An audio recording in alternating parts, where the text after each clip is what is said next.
Sir, recording started. Okay, sir. Okay, sir. Good afternoon to all of you, sir. ऐसा तो basically आज हम लोग ऑडिट को ना एकदम इंट्रोडक्टरी लेवल से बात करेंगे। सबसे पहले तो ऑडिट का एक कंप्लीट ओवरव्यू आप लोगों के सामने रखेंगे कि ये ऑडिट जो टॉपिक है, या टॉपिक नहीं बोलेंगे, सब्जेक्ट, ठीक है।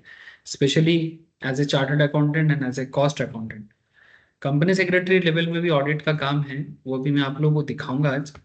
बट ऑब्वियसली सीएस को ऑडिट पेपर्स के ऊपर इतना ज़्यादा जोर नहीं दिया जाता, बट हाँ है, थोड़ा बहुत है। But CA is known for their audit work and CMA is also, ठीक है। तो सीए सीएमए के सिलेबस के हिसाब से ऑडिट बहुत ही इंपॉर्टेंट एक पेपर है, और रियल लाइफ में आपका रोजी रोटी का भी एक बहुत बड़ा हिस्सा ऑडिट से आता है। यू कैन से दैट कि if you know the audit then ये आपका ब्रेड एंड बटर का भी एक बहुत बड़ा सिचुएशन आगे जाके बनने वाला है। सर ये सब बात तो सुनता रहते हैं आपसे, चलो पढ़ाओ। यस सर, मैं आपको सीधा पॉइंट पे लेके आता हूँ और ऑडिट का एक कंप्लीट ओवरव्यू कोशिश करता हूँ आपको देने का। फिर धीरे धीरे धीरे धीरे ऑडिट बेसिक्स में बहुत सारा बातें चलेंगे जो आपका ऑडिट के बारे में एक कंप्लीट एंड ब्रीफ आपको देगा। और ऑडिट रिलेटेड चैप्टर्स मैंने जितना भी चैप्टर्स है सर, एक चैप्टर्स को पढ़ने के टाइम पे भी आपको एक फील आएगा कि हाँ आप कुछ पढ़ रहे हो, क्या पढ़ रहे हो, क्यों पढ़ रहे हो। ऑडिट रिलेटेड क्वेश्चन का आंसर भी कर पाओगे। बेसिकली ये एक थ्योरेटिकल पेपर है, but with approach to practical. मैंने आप ऐसे समझो कि काम तो प्रैक्टिकल है, बट प्रैक्टिकल काम करने का थ्योरी क्या है, इसको कैसे समझा जा सकता है।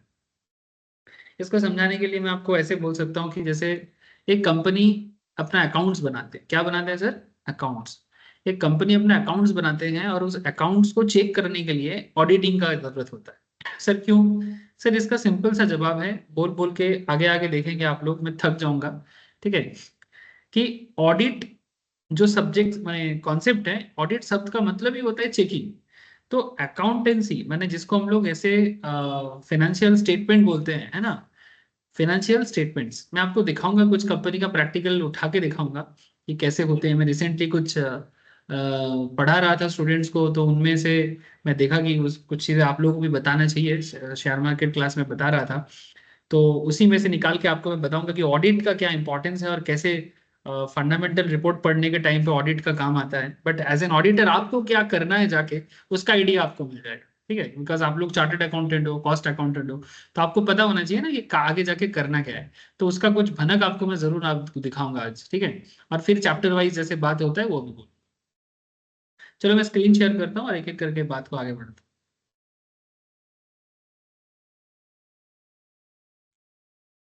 ऐसे तो टॉपिक का नाम है सर नेचर।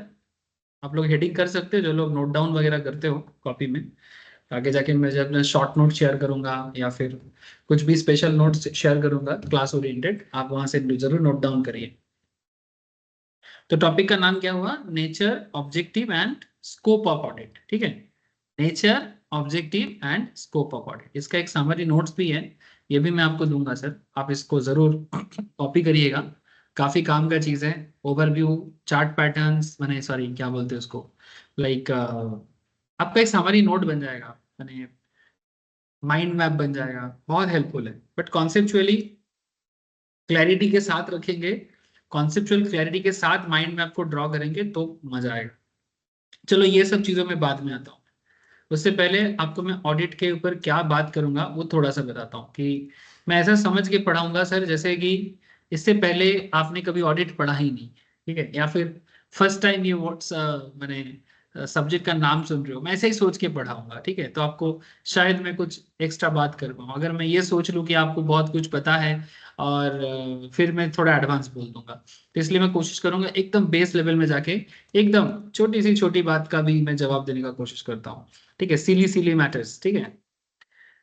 इस चैप्टर के अंदर हम लोग बहुत सारा टॉपिक में डिस्कस करेंगे सर, जैसे meaning, nature and scope of audit पे बात करेंगे, ऑडिट के ऑब्जेक्टिव में बात करेंगे, ऑडिट का कुछ अपना लिमिटेशंस है जिसे इनहेरेंट लिमिटेशंस ऑफ ऑडिट कहते हैं, ऑडिट का कुछ बेनिफिट्स है उसके बारे में बात करेंगे, एश्योरेंस के बारे में बात करेंगे, क्योंकि ऑडिट शब्द का ना एक एश्योरेंस भी होते हैं, ऑडिट एंड एश्योरेंस बोलते हैं।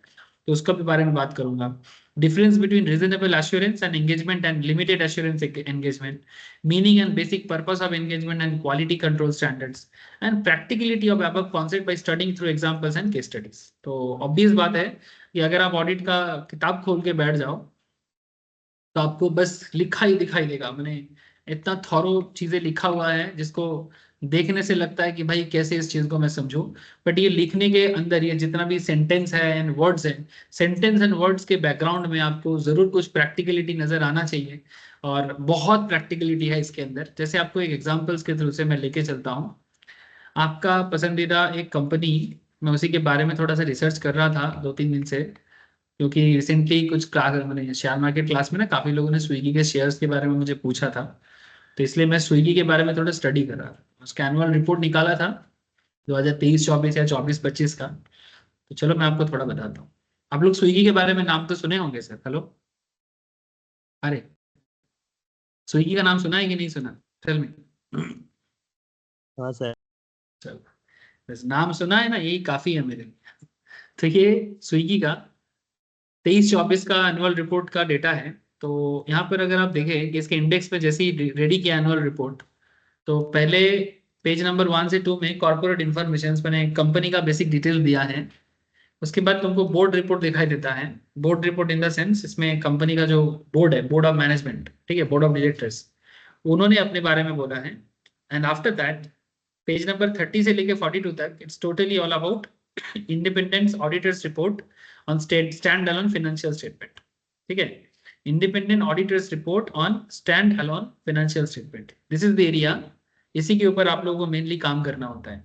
जो पेज नंबर 30 से 42 नंबर पेज तक स्विगी ने डिस्कस किया है। सर ये क्या क्यों डिस्कस करता है, ये बात सिर्फ स्विगी का नहीं है, इट्स नॉट अबाउट स्विगी, हाँ, it's about any company, it's about any company, any business जिसको ऑडिट करना मैंडेटरी है। ठीक है, ऐसे मैं आज आपको लिखाऊंगा कि किसके किसके केस में ऑडिट करना मैंडेटरी है। ठीक है, ऑडिट क्यों करना पड़ता है, सभी बातें मैं नोट भी कराऊंगा, आप लोग कॉपी पेन लेके बैठ जाओ। नॉर्मली मैं कॉपी पेन यूज कम करता हूँ, बट आज कॉपी पेन का इस्तेमाल होगा, क्योंकि बेसिक इंट्रोडक्टरी नोट्स भी लिखाऊंगा। तो कॉर्पोरेट इन्फॉर्मेशन, बोर्ड रिपोर्ट, उसके बाद आपको इंडिपेंडेंट ऑडिटर्स रिपोर्ट मिल रहा है। फिर देखो स्टैंड अलोन फाइनेंशियल स्टेटमेंट, उसके बाद independent auditor report on consolidated, एक स्टैंड अलोन हो गया, एक कंसोलिडेटेड हो गया। सर कंपनी का डिपेंड करता है, हर केस में आपको स्टैंड अलोन कंसोलिडेटेड अलग अलग नहीं मिलेगा। बस आप इतना समझो कि अगर स्विगी, मैं आप लोगों को लॉ में सब्सिडियरी एंड होल्डिंग के बारे में बात करता हूँ ना सर, हेलो, आई थिंक उस दिन ही मैं कॉर्पोरेट लॉ के क्लास में बोल रहा था, subsidiary company as well as holding company. What is the basic difference between holding and subsidiary. Sir अगर स्विगी कंपनी के अंडर पे और भी कुछ कंपनीज है जिसपे स्विगी कम से कम 50% से ज्यादा शेयर होल्ड करते हैं, एटलीस्ट 51%, तो जिस कंपनी में स्विगी का 50% से ज्यादा शेयर होल्डिंग रहेगा, उस कंपनी को स्विगी क्या बोलेगा, अपना सब्सिडियरी। तो जब मैं बात करता हूँ कंसोलिडेटेड फाइनेंशियल स्टेटमेंट का, ठीक है, तब आप समझ लेना उसमें Swiggy and Swiggy related, Swiggy का जिस कंपनी में इन्वेस्टमेंट है मोर देन 50% से ज्यादा, ऐसे कंपनी का डिटेल्स भी स्विगी अपने स्टेटमेंट्स के अंदर इंक्लूड करके बात करता है। तो उसका भी इंडिपेंडेंट ऑडिटर्स रिपोर्ट आते हैं।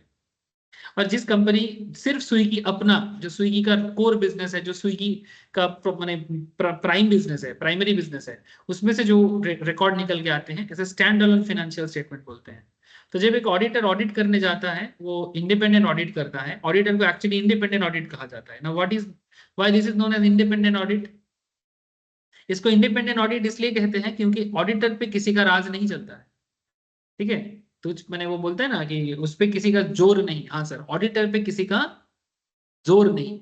माने एक कंपनी ऑडिटर को रिक्रूट करते हैं, रिक्रूट नहीं बोलेंगे, एंगेज करते हैं। एक कंपनी ऑडिटर को एंगेज करते हैं, उसको फीस भी देते हैं, लेकिन ऑडिटर कैसे काम करेगा ये नहीं डिसाइड करा सकते। ऑडिटर का काम कैसे होगा ये डिसीजंस कंपनी नहीं कर सकता। ऑडिटर को पता है उसको क्या करना है। इंस्टीट्यूट ऑफ चार्टर्ड अकाउंटेंट से पास करने के बाद, institute of cost accountants of India से पास करने के बाद नॉर्मली इंटरनल ऑडिट का काम भी करते हैं, तो कॉस्ट ऑडिट का भी काम करते हैं। तो जब ये इंस्टीट्यूट से पास करके किसी चार्टर्ड फर्म में या कॉस्ट फर्म में प्रैक्टिकल ट्रेनिंग लेके जब ये ऑडिट करने जाता है ना, या फिर एज ए कंपनी सेक्रेटरी जब ये सेक्रेटरियल ऑडिट करने जाता है, तो उसे इतना पढ़ाया, उतना नियम और उतना प्रैक्टिकलिटी का आइडिया दे के भेजा जाता है। ठीक है, तो एक कंपनी नहीं बता सकते कि उसको कैसे ऑडिट करना है। ठीक है। And that is the reason company उसे फीस जरूर भरेगा, उसको तो कंपनी को भरना ही है, बट कंपनी उसको ये नहीं बतला सकता कि आपको ऑडिट कैसे करना है। दैट्स वाई ये एक बहुत इंपॉर्टेंट काम है कि ऑडिटर जो ओपिनियन देगा ना वो इंडिपेंडेंट लेवल में जाके देगा, किसी के कहने पे नहीं देगा, बिकेगा नहीं। ठीक है, ऑडिटर बिकाऊ नहीं हो सकते। ऑडिटर को सारा बातें इंडिपेंडेंट लेवल में करना पड़ेगा। ऑडिटर को जो भी बातें वो फाइनेंशियल रिकॉर्ड के बारे में चेकिंग करके बोलेगा ना, वो हर एक बात ट्रू एंड फेयर व्यू होना चाहिए। जो कंपनी ने बताया है अपने रिपोर्ट में, अपने अकाउंट्स में, अपने पीएल में, अपने बैलेंस शीट में, अपने कैश फ्लो स्टेटमेंट्स में, ठीक है, वो सभी बातें सही होना चाहिए कंपनी की तरफ से। और अगर वो बात को ऑडिटर चेक कर रहे हैं तो ऑडिटर बेसिकली उसका ट्रू एंड फेयर व्यू ही चेक करता है। ठीक है, कि जो भी डेटा है उसे सही है कि नहीं है ये बताना ही ऑडिटर का काम है। अगर सही नहीं है तो रिपोर्ट में बताना पड़ता है कि सही नहीं है, अगर सही है तो बताना पड़ेगा सही है, अगर गड़बड़ है तो थोड़ा बहुत चेंजेस के साथ बताना पड़ेगा, अगर गड़बड़ बहुत ज्यादा है तो एकदम उसके लेवल में ही ओपिनियन देना पड़ेगा। तो ऑडिटर बेसिकली ना चोर पकड़ने नहीं जाता सर, ऑडिटर बेसिकली गलती पकड़ने नहीं जाता, ऑडिटर सही है कि नहीं है चेक करने जाता है। ठीक है, और उसके हिसाब से अगर सही है तो बोलेगा सही है, गलत है तो बोलेगा गलत है। अगर प्रॉब्लम है तो प्रॉब्लम अराइज करेगा, कंपनी को बोलेगा, अगर चेंज करने का जगह है तो चेंज किया जा सकता है, अगर if there is a scope, if no scope is there तो फिर कंपनी उसका रिपोर्ट में बताएगा, ऑडिटर अपने रिपोर्ट में बताएगा। इसी तरह से ये देखो, मैं आपको स्विगी बस एक तो बहाना है, मैं थोड़ी ना आपको स्विगी समझाने का कोशिश कर रहा हूँ। स्विगी समझाने का मेरा कोई इरादा नहीं है। स्विगी समझाने समझने के लिए स्विगी का बिजनेस क्या है, क्या मैंने उसमें इन्वेस्ट करना चाहिए नहीं करना चाहिए, उसका डिस्कशन हम लोग कहाँ करते हैं सर, वो तो शेयर मार्केट में करते हैं, फाइनेंशियल मैनेजमेंट में थोड़ा बहुत करते हैं। ठीक है, लेकिन इधर नहीं करेंगे। ये देखो, इसका स्टेट्यूटरी ऑडिटर कौन है, केएमपी कौन है, इसका केएमपी है चीफ फाइनेंशियल ऑफिसर से Rahul Bothra, M Sridhar company secretary. आप लोगों में बहुत बार बोला ना कि केएमपी जो होते हैं उसमें सीएफओ होते हैं as well as company secretaries होते हैं। ठीक है सर, सीएफओ के अंदर चार्टर्ड भी हो सकते हैं, सीएमए भी हो सकते हैं, एमबीए फाइनेंस वगैरह भी हो सकते हैं। और ये देखो auditor, statutory auditor, BSR and company LLP chartered accountants, ये है स्विगी का स्टैट्यूटरी ऑडिटर। यही ऑडिट के बारे में बात कर रहे हैं, इसी ऑडिट के बारे में बात कर रहे हैं, स्टैट्यूटरी ऑडिट। ये जो ऑडिट सब्जेक्ट्स हैं, ये जो हम लोग आज पेपर लेके बैठ गए ना सर, स्कोप बताओ, है ना ऑडिट का, आप लोग क्या पढ़ना है, स्कोप, ऑडिट का स्कोप जानना है, ऑब्जेक्टिव जानना है। ठीक है, कौन सा ऑडिट का बात कर रहे हैं सर, मेनली हम लोग बात कर रहे हैं ये statutory audit, we are talking about statutory audit, इसी के बारे में ही बात करेंगे। इसी में पूरा साल भर चर्चा चलेगा, 6 महीना 8 महीना से चर्चा चलेगा। आप लोगों को इसी के बारे में पढ़ना है, इसी के बारे में जानना है, और इसी के बारे में एग्जाम में भी जाके बात करना है। इसके साथ साथ थोड़ा बहुत और भी ऑडिट है, उसके बारे में भी हल्का आइडिया जरूर होगा। ठीक है, सीएमए वाले को भी थोड़ा बहुत उस मैंने जानना पड़ेगा, ज्यादा करके जानना पड़ता है उसके बारे में। उसका नाम है कॉस्ट ऑडिट। मैं तो थोड़ा दिखाता हूँ, ये देखो, दे दीजिए एक सेकंड।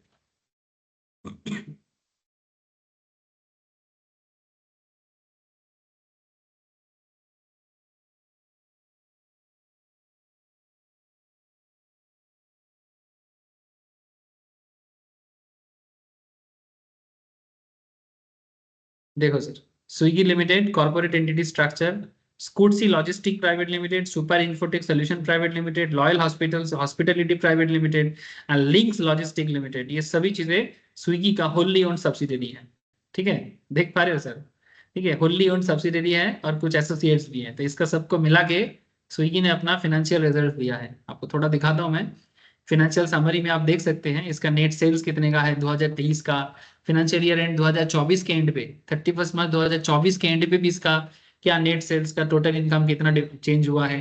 करेंटली इसका प्रॉफिट का हालत देख सकते हो 2024 के एंड पे, लेटेस्ट में तो और बदला है, लेकिन क्या है ना, एनुअल रिपोर्ट मेरे पास लेटेस्ट में 24 का ही था, क्योंकि नेक्स्ट ईयर का एनुअल रिपोर्ट तो अभी तक आया नहीं है फाइनल वाला, क्वार्टर वाला है, बट क्वार्टर का अभी मुझे मिला नहीं था, तो समझाने के लिए इनफ है। यू कैन चेक इट, देखो इसका प्रॉफिट इनकम था 2023 के एंड पे 53,000 करोड़ का, करंट ईयर में आ गया से 70,000 करोड़ का। ठीक है, इसके बाद आप देख सकते हैं प्रॉफिट एंड लॉस, इसमें लॉस था उसका 35,000 करोड़ के आसपास, इसमें लॉस है अप्रोक्स 17 जैसे यहाँ पर करोड़ बोला नहीं है, मिलियंस में बोला है, तो 53,613 मिलियन, इस पे 71,666 मिलियन, ठीक है। फिर यहाँ पर 35,247 मिलियन से लॉस थोड़ा कम हुआ है, 17,854 मिलियन, ऐसा कुछ हुआ है, इसका लॉस थोड़ा कम हुआ है। इस तरह से नेट प्रॉफिट का भी चेंजेस देख रहे हैं, देखने को मिल रहा है आपको। तो बेसिकली ये सभी डेटा कहाँ से आ रहा है सर? पीएल से आ रहा है ना, पीएल से आ रहा है, प्रॉफिट एंड लॉस अकाउंट से आ रहे हैं। तो इस तरह से पीएल, बैलेंस शीट, सभी चीजें चेक करना पड़ता है ऑडिटर को। और फिर देखो एक ऑडिट बने कितना सारा ऑडिट का, ये उसके ऊपर डिपेंड करके ना आपको यहाँ पर ना अलग अलग कंपनी का हिसाब भी बोला जा रहा है कि कौन से, क्योंकि स्विगी क्या करता है, फूड डिलीवरी से कितना कमा लेते हैं, और बाकी बिजनेस से क्या कमा लेते हैं, मैं वो सब अंदर में अभी नहीं जा रहा हूँ, ठीक है सर। आपको मैं सारा फोकस ऑडिट पे ही करूंगा, इसलिए मैं थोड़ा ऑडिट रिलेटेड मैटर्स में ही फोकस करने का कोशिश कर रहा हूँ। दिखाते हैं आपको, रुको, यहाँ पर था अभी, जस्ट मैं चेक कर रहा था ऑडिटर का डिटेल्स।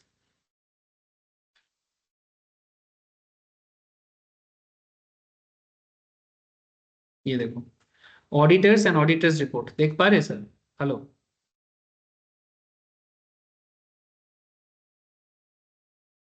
आप लोग प्लीज बताओ मुझे, दिखाई दे रहा है आप लोगों को? हाँ सर। देखो सर, सबसे पहले क्या ऑडिट का है, जो ऑडिट एक्चुअली हम लोग मेनली जानने के, ऑडिट नाम से ही जो सब सुनाई देते हैं, दैट इज स्टैट्यूटरी ऑडिट। तो स्टैट्यूटरी ऑडिट करने का राइट हमारे देश में सिर्फ चार्टर्ड अकाउंटेंट को ही है, ठीक है, ये सिर्फ सीए साहब को ही मिलता है, बाकी लोगों को ये ऑडिट नहीं मिलता, ठीक है। इसमें देखो, messrs BSR company and LLP इसका ऑडिटर है, has been appointed as statutory auditor of the company at the, कब मिला है, annual general meeting held on 29 सितंबर 2023 for a term of 2 years in place of existing Mrs. BSR and Associate LLB chartered accountant, मैंने वही था, वही आया है, फॉर्म का रजिस्ट्रेशन नंबर दिया है। Statutory auditor will hold office till the conclusion of 12th annual general meeting, ये मैंने इसका 12 नंबर एजीएम तक इसका होल्ड करेगा, जो कि 2025 में होगा। तो 2025 में जो एजीएम होगा तब तक ये BSR and company LLP, BSR and company sir, BSR and company LLP, ये फॉर्म 2025 तक का जो एजीएम है तब तक ऑफिस होल्ड करेगा। जो लोग कॉर्पोरेट लॉ ऑलरेडी पढ़ लिए हो, या फिर कॉर्पोरेट लॉ रिलेटेड मैटर्स, आजकल मैं उधर भी चर्चा कर रहा था ऑडिट एंड ऑडिटर वाला चैप्टर्स में, ठीक है, कंपनी लॉ में भी हम लोग यही टॉपिक में पढ़ाई कर रहे थे, ऑडिट एंड ऑडिटर्स। तो वहां पर भी मैंने आप लोगों को यही सब टॉपिक पे बात कर रहा था कि ऑडिटर कब तक ऑडिट कर सकता है, एटसेट्रा एटसेट्रा। लेकिन यहाँ पर हम लोग जानेंगे कि ऑडिटर का काम क्या है, क्या करते हैं ऑडिटर, ये सब। The report of statutory auditor does not contain any qualifications, reservations, or adverse remarks or disclaimer on the standalone and consolidated audited financial statement of the company. Basically, अपने statutory auditor का details दिया है। फिर देखो cost auditor, ये कौन बन सकता है sir? only and only CMA साहब, ठीक है। आप लोगों में से जो लोग CMA का पढ़ाई कर रहे हैं, ठीक है, या फिर अगर कोई CA CMA दोनों का एग्जाम भी बैठ सकते हो, कोई इशू नहीं है सर, बस थोड़ा अपने हिसाब से अरेंज कर लेना, क्योंकि सब्जेक्ट्स तो ऑलमोस्ट सेम है, 70-80% सब्जेक्ट सेम है, 20-20% के आसपास का सिलेबस में थोड़ा डिफरेंस दिखाई देता है, हार्डली 20-25%, तो वो आप नहीं मैनेज कर सकते हो। तो सीएमए साहब लोग जो है, सिर्फ यही लोग सर कॉस्ट ऑडिट कर सकते हैं, ठीक है। यहाँ पर देखो, the central government is not specified the maintenance of cost record. Swiggy के बारे में बोला गया है, क्योंकि स्विगी एक सर्विस ओरिएंटेड कंपनी है, इसका कोई मैन्युफैक्चरिंग नहीं होता, इसलिए गवर्नमेंट ऑफ इंडिया ने बोला है कि आपको कॉस्ट रिकॉर्ड मेंटेन करने का जरूरत नहीं है। In view of this there is no requirement to furnish a cost audit of cost records of the company, ठीक है। उसके बाद आता है सेक्रेटरियल ऑडिट, ये कौन कर सकता है? ये सीएस बाबू लोग कर सकते हैं, ठीक है। तो कंपनी सेक्रेटरी रिमेंड, कंपनी अभी एक प्राइवेट कंपनी है, ड्यूरिंग फाइनेंशियल ईयर 23-24 अभी ये पब्लिक में ट्रांसफर हुआ है, and therefore secretary is not required. जब तक प्राइवेट होता है सेक्रेटरियल ऑडिट नहीं चाहिए होता है, ठीक है। तो अभी तो हुआ है, पब्लिक हुआ है, अभी शायद नेक्स्ट ईयर के आपको दिखाई देगा कि सेक्रेटरियल ऑडिट का भी जरूरत हो सकता है, ठीक है। सर इसके अलावा भी और एक ऑडिट होता है, इसका नाम है इंटरनल ऑडिटर्स। इंटरनल ऑडिट क्या होता है सर? सर ये पहले तो बता दो कौन कर सकता है। सर नॉर्मली कोई भी कर सकता है, सीए भी कर सकते हैं, सीएमए भी कर सकते हैं, सीएस वगैरह भी कर सकते हैं, जिसको प्रॉपरली अकाउंट्स एंड फाइनेंस का, कॉस्टिंग का प्रॉपर नॉलेज हो, टैक्सेशन का नॉलेज हो, वही कर सकता है सर। तो इन दैट केस सबसे पॉपुलरिटी इंटरनल ऑडिट के लिए सीएमए को मिल जाता है, ठीक है, सीए के अलावा, क्योंकि सीए तो स्टैट्यूटरी ऑडिट करता ही है, तो सीएमए के पास स्कोप खुल जाता है इंटरनल ऑडिट का, ठीक है। इसमें pursuant to the provision of section 138 of the Company Act 2013, Mrs Miss Dolly Surekha, head assurance of business advisory, was appointed for carrying out the internal audit. ठीक है, ये इंटरनल ऑडिट का काम किया है the company for the financial year. इतना the audit committee of the board of directors in consultation with the internal auditor formulate the scope, functioning, periodicity and methodology for conducting the internal audit। अब आपके मन में चल रहा होगा sir internal audit क्या होता है? सर एक्चुअली ये ऑपोजिट ऑफ स्टैट्यूटरी ऑडिट होता है। क्या समझे? Opposite of statutory audit. Statutory audit का ऑपोजिट का मतलब है कि स्टैट्यूटरी ऑडिट माने जो नॉर्मल ऑडिट हम लोग अभी पढ़ने बैठे हैं, या फिर जो एक्चुअल में ऑडिट होते हैं, जिसको फाइनेंशियल ऑडिट भी बोलते हैं, वो फाइनेंशियल ऑडिट में स्टैट्यूटरी ऑडिट होते हैं फाइनल ऑडिट। जैसे कि यहाँ पर बीएसआर एंड एलएलपी कंपनी इसका ऑडिट कर रहा है। इंटरनल ऑडिट क्या होता है कि फाइनल ऑडिट या स्टैट्यूटरी ऑडिट होने से पहले, स्टैट्यूटरी शब्द का मतलब होता है माने मैंडेटरी, ठीक है, या जो लॉ बाध्य करता है। इंटरनल ऑडिट क्या है? कंपनी अपने लिए, जैसे स्विगी, यहाँ इस केस में स्विगी मिस डॉली सुरेखा से, जो head assurance of business advisory, उससे इंटरनल ऑडिट करवाया as per section 138 of the companies act 2013। और कोई भी इंसान से जिसको अकाउंट्स वगैरह का प्रॉपर नॉलेज हो, ताकि फाइनल ऑडिट का रिपोर्ट निकालने से पहले, फाइनल ऑडिट का रिपोर्ट निकालने से पहले कंपनी को अपना एक एश्योरेंस मिल जाए कि जो भी चीजें ऑलरेडी कंपनी ने मेंटेन किया है वो सब सही किया है। ठीक है, तो ये स्टैट्यूटरी रिपोर्ट में अगर जो सीए साहब लोग जो स्टैट्यूटरी ऑडिट करने जाते हैं, तो उनके पास इतना टाइम नहीं रहता है कंपनी के पास चीजों को ठीक से सही करने का। इसीलिए ताकि स्टैट्यूटरी रिपोर्ट में कोई गड़बड़ ना हो, क्योंकि स्टैट्यूटरी रिपोर्ट ही है जिसको दुनिया इंतजार करते हैं। इन्वेस्टर से लेके बैंक तक, गवर्नमेंट से लेके लीगल अथॉरिटीज तक, मिनिस्ट्री ऑफ कॉर्पोरेट अफेयर्स तक, हर कोई ये स्टैट्यूटरी रिपोर्ट ही ढूंढता है। तो स्टैट्यूटरी रिपोर्ट में कोई भी कंपनी गड़बड़ नहीं मांगता है, क्योंकि उससे उसका गुडविल को हैम्पर पड़ता है। इसलिए स्टैट्यूटरी ऑडिट करने से पहले इंटरनल ऑडिट का प्रैक्टिस मार्केट में है, और जो भी एज पर कॉर्पोरेट लॉ माने कंपनीज एक्ट 138 के तहत ये रूल है। और स्विगी ने इंटरनल ऑडिटर का काम करना। ठीक है, आप लोगों को बात समझ में आ रहा है? कितना तरह का ऑडिट हो सकता है एक कंपनी के अंदर? हेलो, हाँ सर। ठीक है, तो मैं आपको एक ओरिजिनल डॉक्यूमेंट से ही बता रहा हूँ, इसलिए आप लोगों को ये सब डॉक्यूमेंट्स पढ़ने का आदत होना चाहिए। किताब से बाहर निकलो तब तो पता चलेगा किताब के बाहर का दुनिया कैसा है और कैसे परफॉर्म करते हैं। नहीं तो क्या है ना, जिंदगी किताब में घुसा और किताब से बाहर ही नहीं निकला। अरे, जिंदगी अगर किताब के पन्नों पे ही हो जाता तो फिर जिंदगी और क्या है, किताब में ही सब कुछ बन जाता। दिक्कत तो वही है ना हमारे देश में।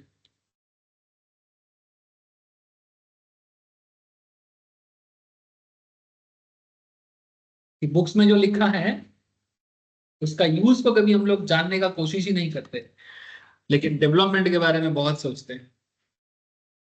ये हम लोग के टाइम पे हम लोगों ने भी ये सब गलती किए हैं, बट मैं चाहता हूं कि आप लोग कम से कम ये सब गलती जितना कम करें।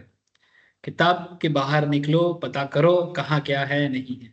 ठीक है, अच्छा, तो बेसिकली ये एक छोटा सा आइडिया आपको मुझे देना था। आशा करते हैं मैं थोड़ा बहुत आइडिया आपको दे पाया। इसके बाद आपको मैं कहाँ लेके चलना चाहिए मुझे,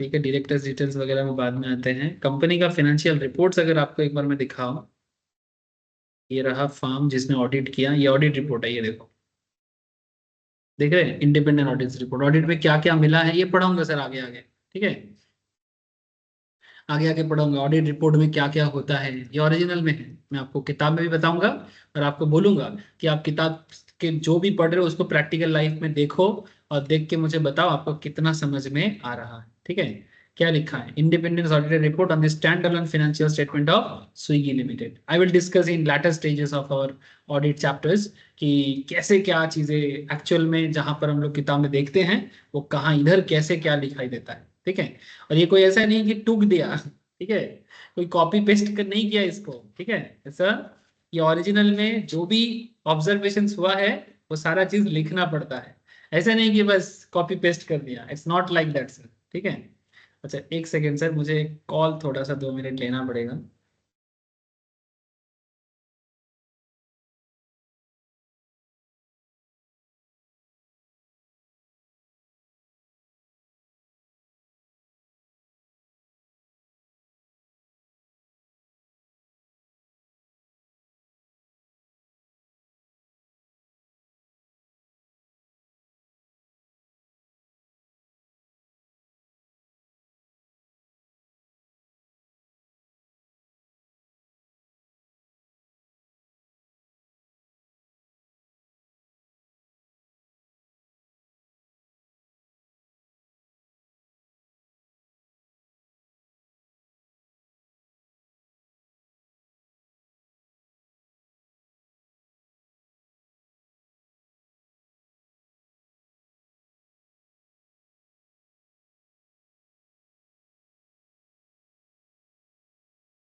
देखो सर, इस आवाज पाচ্ছে, हेलो, साउंड आ रहा है ना मेरा? Yes sir. तो और क्या देखते हैं, देखते हैं, ये देखो इसका, ये ऑडिट रिपोर्ट के नीचे साइन कर दिया। और ये देखो किस चीज को ऑडिट करता है, बार बार एक बात आपको मैं बोल रहा हूँ कि ऑडिट जो होता है वो किस चीज पे होता है। Sir audit always financial statements पे होते हैं, ठीक है। ये देखो ये बैलेंस शीट है कंपनी का, ये फाइनेंशियल स्टेटमेंट्स है कंपनी का।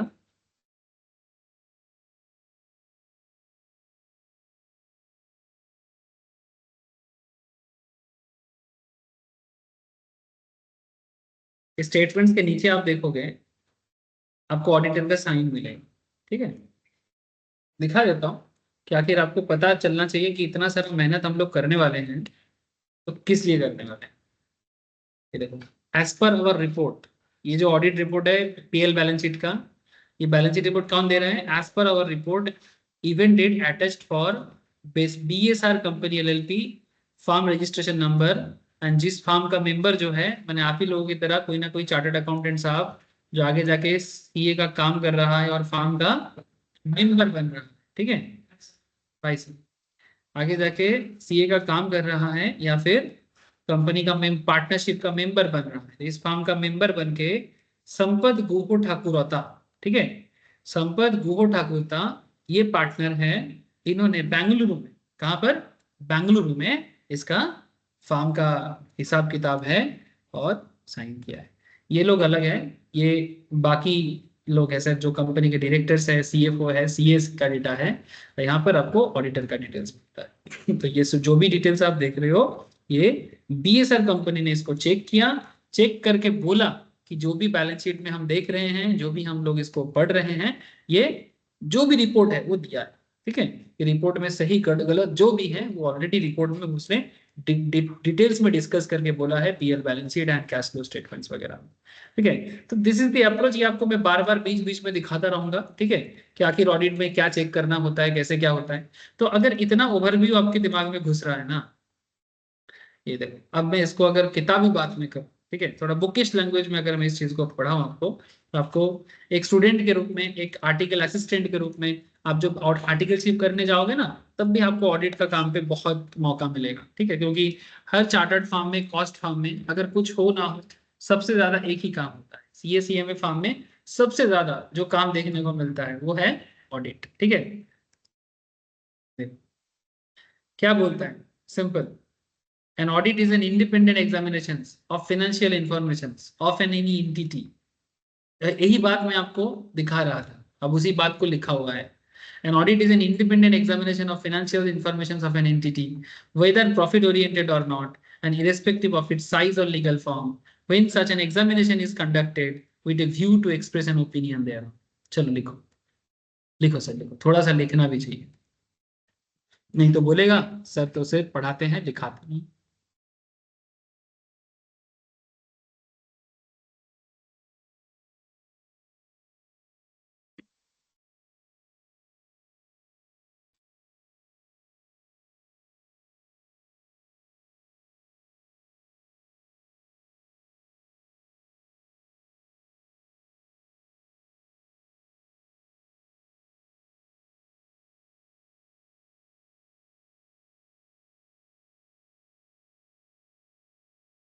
लिख रहे हैं सर? हेलो। Yes sir. लिखो सर लिखो। Audit may be defined as an independent examinations of financial statements. जो मैं आपको पढ़ा रहा था, मैंने इतना देर से जो मैं आपको बार बक बक बक बक कर रहा था, उसी को मैं लिख रहा हूँ actually। और वही आपको पढ़ना भी है, एग्जाम में भी इसी तरह से लिखना भी है। तो ऑडिट में भी defined as an independent examination of financial statements of an entity,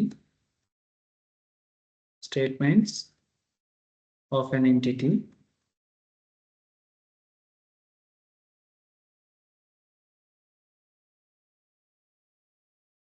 whether profit oriented,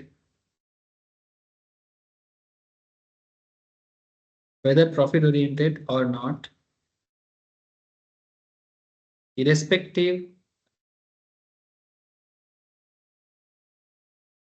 of its size,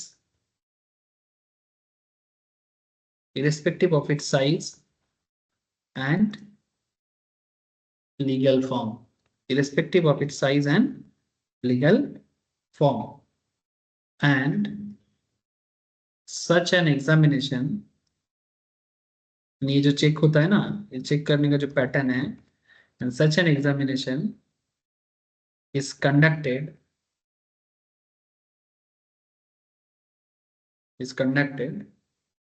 with a view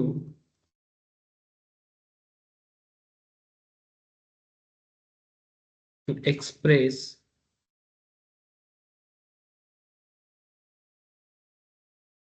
an opinion thereon, to express an opinion।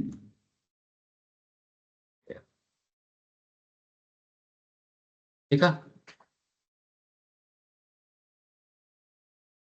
लिख लिए सर? बोलिएगा।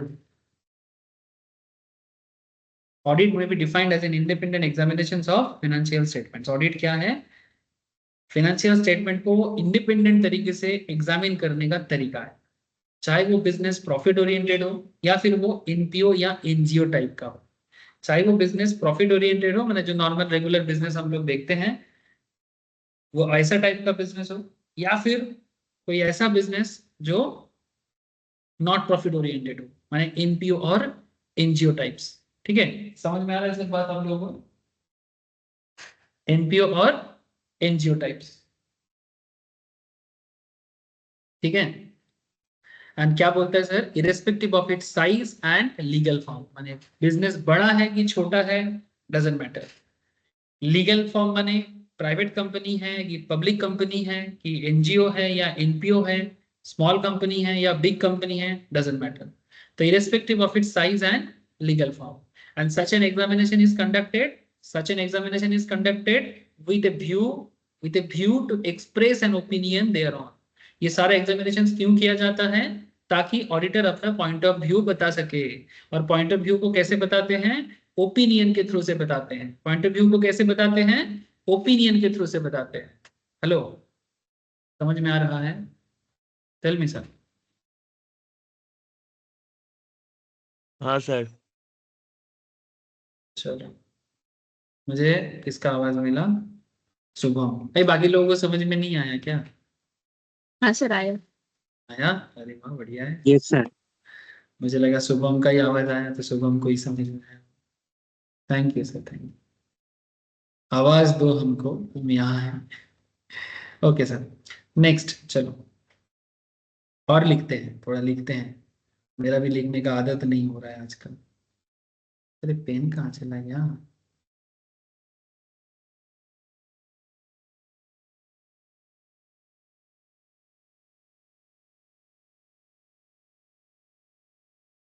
ठीक है, नेक्स्ट लिखिए पॉइंट नंबर 2, उसी में चल रहा है। हाँ, पॉइंट नंबर 2 में लिखिए primary responsibility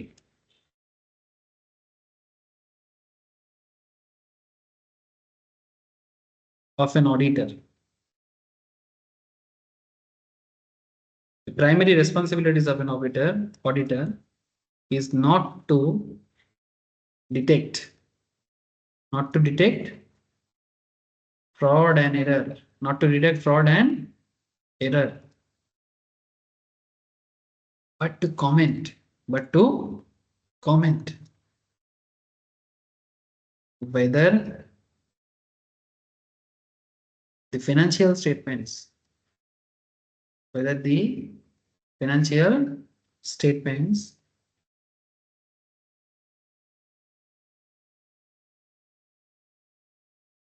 are showing true and fair view or not. True and fair view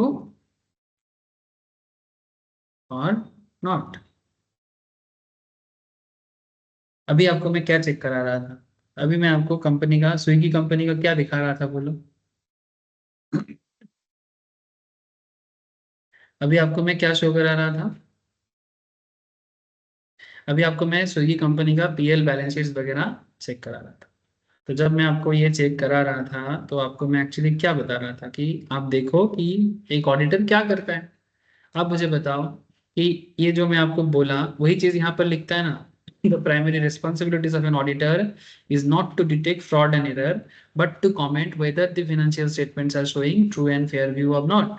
यही बात तो बोल रहा था बार बार कि यहाँ पर हम लोग ऑडिटर का मेन काम ये नहीं होता कि भाई जाओ फ्रॉड है कि नहीं चेक करके आओ।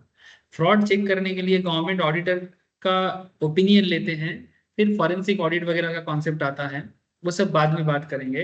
इतना समझो कि अगर फ्रॉड होता है किसी चीज में तो ऑब्वियसली ऑडिटर का रोल प्ले उसमें भी होते हैं।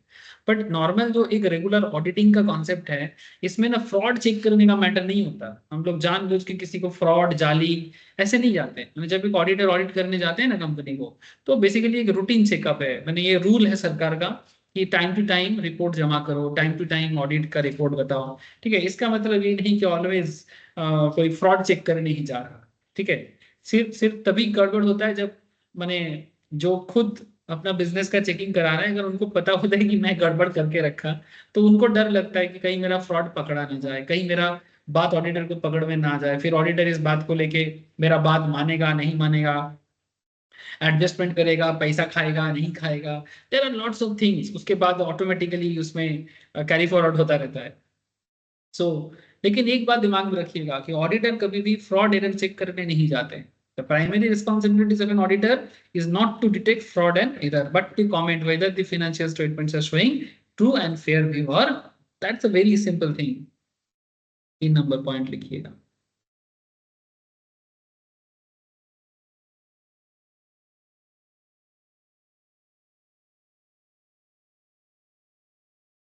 Financial statements show true and fair view. Financial statements show true and fair view only when अब एक क्वेश्चन और ना कि financial statement true and fair view दिखा रहे हैं, इसका क्या गारंटी है, कैसे पता करेंगे? When they satisfy all the following conditions, all the following conditions. There are कुछ कंडीशंस होते हैं। क्या कंडीशन फुलफिल होने से हम लोग ये विचार कर सकते हैं, हम लोग ये विचार कर सकते हैं कि financial statement true and fair दिखा रहा है? क्या कंडीशन है वही लिखने वाले हैं सर, प्लीज इस चीज को लिखिएगा। First of all accounting policies adopted by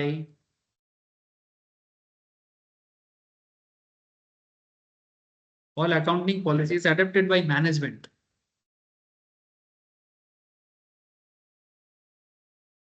should be proper. All accounting policies adopted by management should be.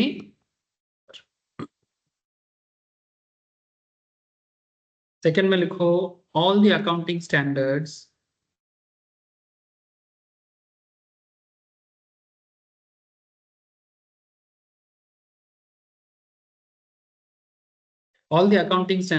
must have been applied. आप लोग अकाउंटिंग स्टैंडर्ड्स का क्लास मैम के पास पढ़ते हो ना सर, माथा खराब हो चुका होगा। करेंटली सीए के सिलेबस में अकाउंटिंग स्टैंडर्ड्स इतना भर भर के दिया है कि माथा खराब के बिना और कुछ है। सीएमए एंड सीएस में भी अकाउंटिंग स्टैंडर्ड्स है, बट इतना नहीं है। सीएमए को भी दिया है, अच्छा खासा दिया है, बट सीए को तो बहुत ज्यादा दिया है। ठीक है, मैंने एक्चुअली अकाउंट्स अभी मैंने प्रैक्टिकल बेस्ड से ज्यादा रूल बेस्ड हो गया। मैंने डेबिट क्रेडिट का नॉलेज लेके पीएल बैलेंस शीट बनाने का जो आप लोगों का एक कॉन्सेप्ट था, current accounting syllabus more of 60 to 70% मैंने लॉ बेस्ड टाइप का हो गया। Like you have to know the standards, ऐसा हो गया कि स्टैंडर्ड्स पता करो और वो स्टैंडर्ड्स अप्लाई प्रॉपर्ली करो depending on the business and nature of the accounting transactions. So all the accounting standards must have been applied. जिस पर्टिकुलर बिजनेस को, अगर आपका एक्सपोर्ट इंपोर्ट का काम होता है, अगर आपका प्लांट मशीनरीज का मैट्रिक्स है, अगर आपका डिप्रिसिएशन मैनेज करना है, अगर आपको फॉरेन करेंसी में ट्रांजैक्शंस करना है, अगर आपको जो भी आपका टाइप ऑफ बिजनेस है, उस टाइप ऑफ बिजनेस के लिए गवर्नमेंट ने जो स्टैंडर्ड्स आपको बोलता है, जिस पर्टिकुलर स्टैंडर्ड से बोलते हैं, अगर आप उसको फॉलो नहीं करते हो, ठीक है, तो देयर इज अ प्रॉब्लम। ठीक है, you have to follow the accounting rules. ठीक है, तो all the accounting standards must have been applied. तो इसलिए अच्छे से अकाउंटेंसी पढ़ो सर, जैसे पढ़ाया जा रहा है। ठीक है, अच्छे से अकाउंटेंसी को पढ़ो, अकाउंट्स का हर एक रूल्स रेगुलेशंस जो भी है, स्टैंडर्ड्स एंड पॉलिसीज वगैरह बहुत अच्छे से पढ़ो। भले ही उसमें आप बोर हो जाओ, बट एक काम एक दिमाग में रखिएगा कि ऑडिट के टाइम पे वही स्टैंडर्ड्स वगैरह ही काम आएगा। क्योंकि क्या है ना, आजकल तो बहुत सारा काम सॉफ्टवेयर ऐसे ही कर देते हैं, तो you have to know the standards and all, तभी जाके आप चेक करके बता पाओगे कि कहाँ क्या प्रॉब्लम है, नहीं है, एटसेट्रा। तो all the accounting standards must have been applied by the management. कौन लगाएगा? मैनेजमेंट। मैंने जिसका कंपनी है वो अपने अकाउंटेंट से बोलेगा कि भाई सारा काम प्रॉपर होना चाहिए, और ऐसे अरे गहरे नथु गहरे से अकाउंट्स का काम ना कराए, अरे गहरे से लेके अकाउंट्स का काम ना कराए। इसका मतलब सिंपल है कि क्वालिफाइड नॉलेजेबल पर्सन से ही अकाउंट्स का काम करवाए, ताकि बाद में जब ऑडिटर आएगा उनको भी दिक्कत नहीं होगा और वो भी गड़बड़ बने मैंने प्रॉब्लमेटिक रिपोर्ट सबमिट नहीं करेगा। ठीक है, क्वालिटी पीपल से ही क्वालिटी ऑर्गेनाइजेशंस बनते हैं, ये बात तो सही है सर। नेक्स्ट लिखो adequate disclosures must have been given in schedule and explanatory statements.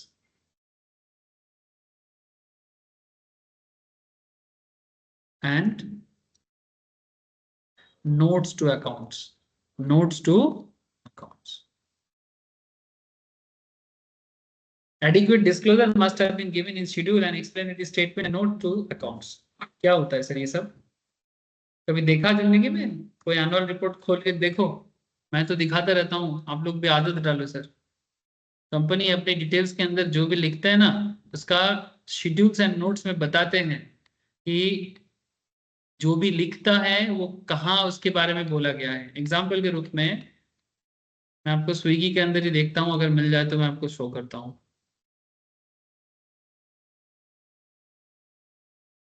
ये देखो, ये 5 नंबर पॉइंट में स्विगी का इन्वेस्टमेंट रिलेटेड मैटर्स दिखाई दे रहा है। आप लोगों को दिख रहा है सर? हेलो, हाँ सर। एक सेकंड, मेरा पेन कहाँ है? ये कहाँ चला गया?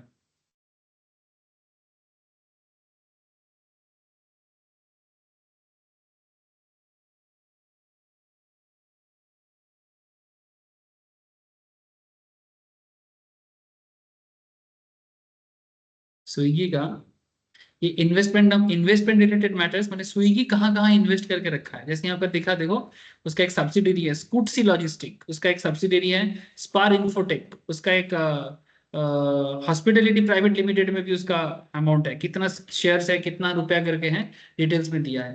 ठीक है, ये इन्वेस्टमेंट कंटिन्यू हो रहा है। फिर देखो लोन का डिटेल्स में लोन, ठीक है, ये क्या है, ये सब नोट्स टू अकाउंट्स है। अब ये कहाँ बोला है मैं आपको दिखा दूं। इसके लिए आपको पीएल बैलेंस शीट में आप जाओ, जब आप पीएल बैलेंस शीट को देखते हो ना,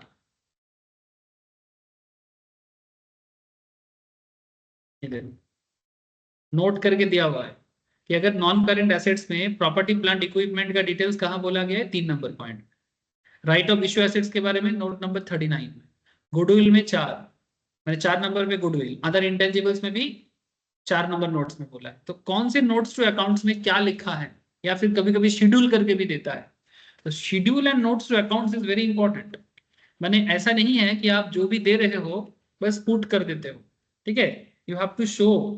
अगर कहीं पर भी कुछ भी माने बाइफरकेशन है, कुछ भी वहाँ उसका डिटेल्स एक्सप्लेनेशन है, कहाँ से आया ये डिटेल्स, कहाँ से आया, हवा से आ गया क्या, ऐसे ही पुट कर दिए क्या, फिर ऑडिटर आके हवा में ही साइन करके चला गया है क्या, बेस होना चाहिए ना, किस बेसिस में डेटा शो कर रहे हो। तो डेटा का बेस को प्रमाण करने के लिए नोट्स टू अकाउंट्स या schedules to accounts is very important. ठीक है, इसलिए अकाउंट्स का एक प्रॉपर नोट्स होना जरूरी है। कि नोट्स में पता चलता है कि भाई अगर वो बता रहे कि मेरे पास इतना लोन है, जैसे पॉइंट नंबर 6 में लोन है, इन्वेस्टमेंट के बारे में हम लोग 0.5 बता रहे, तो उसमें कौन सा कहाँ कितना इन्वेस्टमेंट है वहां पर बोला है, फिर यहाँ पर टोटल करके लिख दिया है, यहाँ पर टोटल करके लिख दिया है, पर वहां पर तो डिटेल्स में बोला है ना, पार्ट बाय पार्ट करके। दिस थिंग्स ऑडिट, बार बार बोल रहा हूँ सर, ऑडिट सब्जेक्ट के हिसाब से अपना इसका कोई मैटर नहीं है, अकाउंट से ही ऑडिट बना है। तो अगर आपको अकाउंट्स में गड़बड़ है, या फिर आप अकाउंट्स को अच्छे से नहीं पढ़ते हो या नहीं सीखते हो, अकाउंट्स, फाइनेंस, टैक्सेशन, लॉज, ये 4 सब्जेक्ट्स अच्छे से पढ़ो, ऑडिट समझना कोई दिक्कत नहीं है। अगर कोई स्टूडेंट मेरे को आगे पूछते ना सर ऑडिट पढ़ तो रहे पर याद नहीं कर पा रहा है, इसका मतलब सिंपल है, इसका मतलब बाकी सब्जेक्ट्स पढ़ नहीं रहे हो। ठीक है, क्योंकि जब तक बाकी सब्जेक्ट्स नहीं पढ़ोगे तब तक ऑडिट समझ में आना मुश्किल है। देखो भाई मैं तो सच बोलता हूँ, पता नहीं किसको क्या लगता है, मैं सच बोलता हूँ, मेथड्स बोलता हूँ। शायद स्टूडेंट्स को कभी कभी मेरा बात ना पसंद नहीं आता, मैं देखा हूँ। ठीक है, उनको लगता है नहीं सर हमें तो बस एक सब्जेक्ट्स के रूप में ऑडिट को देखना है, सब्जेक्ट्स इसको जल्दी जल्दी खत्म कर देंगे। अरे करो जल्दी खत्म, क्या दिक्कत है, जल्दी खत्म करो, जल्दी खत्म कर। आई डोंट नो आप लोगों ने देखा है कि नहीं, उस दिन मैं एक स्टेटस दिया था व्हाट्सएप में कि स्मार्ट एजुकेशन कैसे होते हैं, और क्वालिटी और क्वांटिटी के बीच में डिफरेंस कैसे बाइफरकेट किया जाता है। कि quality education is very important, specially when you are doing any professional courses. अगर आप क्वालिटी से नहीं पढ़ोगे ना, कितना भी क्वांटिटी पढ़ लो, रात दिन एक कर लो, लगेगा मेहनत तो कर रहे हो, पर सारा मेहनत कितना काम का आएगा वो थोड़ा चिंता है। रात दिन एक करना है पर क्वालिटी के साथ। हाँ, जरूरत पड़ने से रात दिन जितना कम एक करना पड़े उतना अच्छा है। क्या है ना, ब्रेन जितना खाली रहेगा, ठीक है, मैंने पूरा जैसे क्या होता है ना, मैं ये चीज खुद भी देखा हूँ रियलाइज करके कि मानो हम लोगों ने एक आदत है कि जैसे दिखना चाहिए कि हम मेहनत कर रहे हैं, आंख लाल हो रहा है, ये अच्छा बात नहीं है। आंख लाल करके अगर पढ़ाई हो रहा है तो ये बहुत ही बेकार चीज है, आंख लाल नहीं होना चाहिए। इसका मतलब है कि पहले काम अच्छे से हुआ नहीं है अभी, इसलिए एक साथ बहुत कुछ करना पड़ रहा है। जब एक साथ ज्यादा खाना खा लेते हैं ना तो खाना पचता नहीं है। हमेशा बोला जाता है, देखना जो लोग अच्छे फूड हैबिट्स जानते हैं उनको ऑलवेज ये एडवाइस दिया जाता है कि ऑलवेज क्या करना चाहिए, ऑलवेज ऐसा आधा पेट खाना खाना चाहिए, या फिर ऐसे बोलते हैं कि इतना खाना खाओ कि उतना खाना वापस से खा सकते हो, इतना पेट खाली रख के खाना चाहिए, तभी शरीर एक्टिव रहते हैं, पच माने खाना पचता है। तो गुड फूड हैबिट जिनका होता है वो लोग करते हैं, शाम के 6 बजे के बाद खाना नहीं खाते हैं। ठीक है, इससे क्या होता है, आपका बॉडी टाइमली जितना गैप देना चाहिए वो हो जाते हैं, ये गैस एसिडिटी का प्रॉब्लम नहीं होता, वेट मैनेज हो जाता है, सब कुछ ठीक रहता है। इसलिए खाली खाली रहना जरूरी होते हैं, चाहे वो पेट हो या ब्रेन। ठीक है, अगर ब्रेन में सारा दिन सिर्फ भरते रहेंगे और कहीं पर भी कुछ जमा करने का जगह नहीं है, तो ब्रेन भी ना बदहजम हो जाएगा उसका भी। ब्रेन को भी एसिडिटी हो सकता है, ब्रेन को भी गैस हो सकता है। I don't know you can connect or not, but try to understand कि कहने का मतलब क्या है। ठीक है सर, ये सब बात ना किया करो, समझ में कम आता है। ओके सर, ठीक है, नहीं करूँगा। चलो ऑडिट लिखो। नोट्स, अच्छा, तो adequate disclosure must have been given in schedules and explanatory note statements and notes to accounts। ठीक है, ये लिख लिया रे, बोलो सर। Yes sir. ठीक है, चलो ये हो गया, पॉइंट नंबर 3 कंप्लीट। ये तो इनफ है, यानी एक accounting statement true and fair view है कि नहीं कैसे पता चलेगा, ये सब पॉइंट चेक करके। किसी किसी जगह में तुमको एक दो पॉइंट्स और दिखाई देने को मिल सकता है, बट यही कंप्लीट है। ठीक है, हो सकता है कि आप स्टडी मैट फॉलो कर रहे हो या फिर अपना स्टडी मैट से देख रहे हो, वहां पर हमको दो चार पॉइंट ज्यादा देखने को मिल सकता है। अगर पढ़ के समझ में आ जाए उसे भी जोड़ सकते हो, no issue with that, but overview तो यही है। 4 नंबर पॉइंट,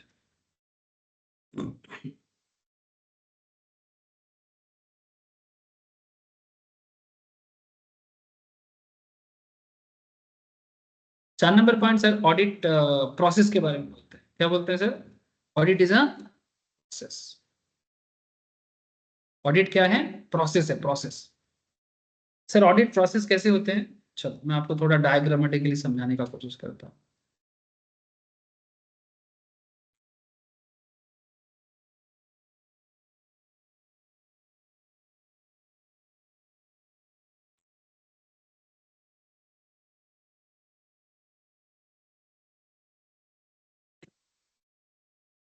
जैसे कि मैं जैसे लिख रहा हूँ ऐसे लिखिए पहले। ऑडिट लिखो, फिर लिखो ऑडिट ओपिनियन,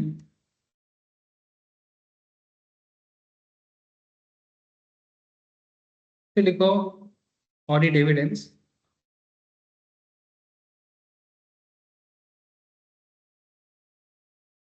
फिर लिखो ऑडिट प्रोसीडियर,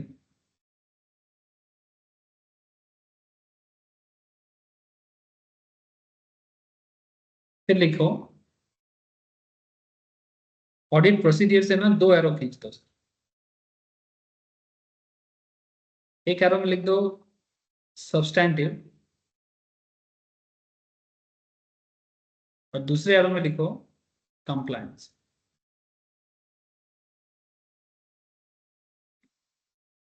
एक एरो में लिखो सब्सटैंटिव, दूसरे एरो में लिखो कंप्लायंस। सब्सटैंटिव से भी 2 एरो खींच के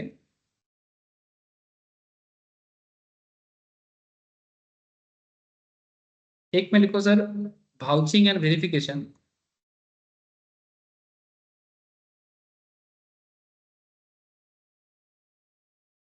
भाउचिंग एंड वेरिफिकेशन, और दूसरे एरो में लिखो एनालिसिस ऑफ की फाइनेंशियल रेशियोज। आजकल आप लोगों में से जो लोग मेरे पास रिसेंटली रेशियो का क्लास कंप्लीट कर चुके हो, जस्ट कुछ एक क्वेश्चन और थोड़ा प्रैक्टिस करना है। एनालिसिस ऑफ की फाइनेंशियल रेशियोज, उनको पता है कि रेशियो एनालिसिस करके हमें क्या पता चलता है। सर रेशियो एनालिसिस करके हमें कंपनी के बारे में, उसका गोइंग कंसर्न के बारे में, उसके प्रॉफिटेबिलिटी के बारे में, उसके इंसॉल्वेंसी सिचुएशंस के बारे में, उसके एक्टिविटी के बारे में, उसके लेवरेज के बारे में, उसके रिस्क के बारे में पता चलता है। ठीक है, और भी डिटेल्स में मैं आपको वहां पर रेशियो क्लास में पढ़ाया हूँ। ठीक है, सो पॉइंट क्या निकल के आ रहा है सर, कि सब्सटेंटिव में मैं आपको क्या लिखा है, vouching verification and analysis of की फाइनेंशियल रेशियोज, और एक तरफ कंप्लायंस वाला साइड है, इसमें लिखिए सर इंटरनल कंट्रोल। क्या लिखेंगे इसमें? Internal control. फिर इंटरनल कंट्रोल पे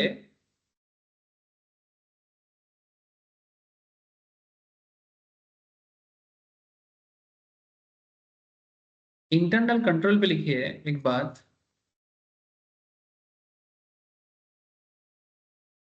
लिखिए टू चेक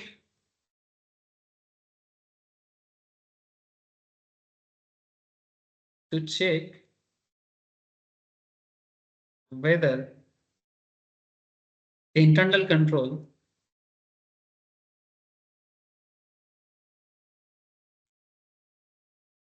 is effective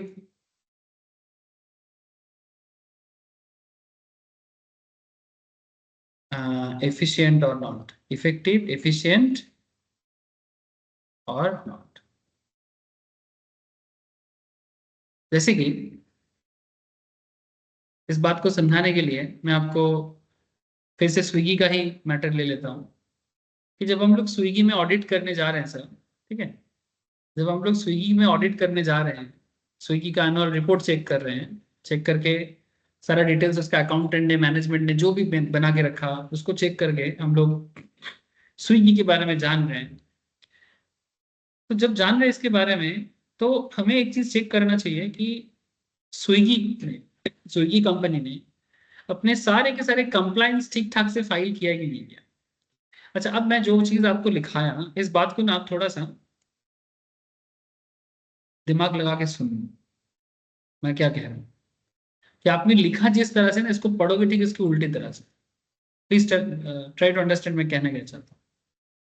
आपने इस चीज को लिखा जैसे, इसको पढ़ना है उल्टी से।